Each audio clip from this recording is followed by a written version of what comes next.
Hi. Good morning everyone. Andito na naman tayo. 4:30 umaga. 4:30 na ng umaga. Coffee time. Dito na naman tayo nagbabalik. Please subscribe my channel, Bitman Sugan. May update lang ako sa inyo kasi nga ang taas ng bigas natin. Tapos ngayon gusto naman nila babaan ng bigas. Paano naman tayo ngayon? Marami tayong stock dyan sa loob. Paano natin madispose yan? Mabuti kung mabili agad yan.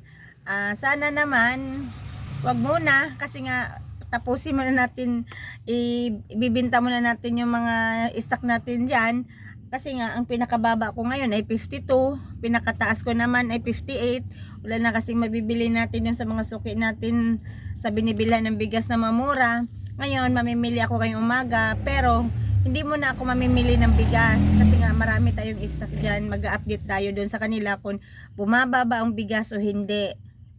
Yan mga kaibigan nyo. So, ang gagawin na natin, ibenta muna natin itong stock natin dito para naman makabawi tayo kaysa hindi tayo makabawi. Kailan, hindi ko nga alam kung kailan sila mag-start ng presyo ng bigas na pinakababa. Kawawa naman tayo mga nagtitinda, maliliit na negosyo, kawawa tayo kasi nga kung ibaba nila yung bigas, lulugi na tayo. Buti kung malaki ang puhunan natin. Siyempre katulad ko, may kunting puhunan nga. Tapos yung paano na yung iba, inuutang pa yung puhunan. Tapos ngayon bigla namang babaan ng presyo ng bigas, tapos naka-stock na tayo dyan sa loob. So yun lang mga kaibigan, dapat sa susunod na lang sana nila babaan. Ngayon mag-update nga ako dun sa bayan ngayon, dun sa binibilhan ko kung bumaba na ba talaga ang bigas. So wag muna tayo mamimili ng bigas, i-dispose muna natin yung mga stock natin dito para sa susunod yung mumurahin na lang mabili natin, yung binabaan na nila. Yan lang guys. See you on next vlog natin.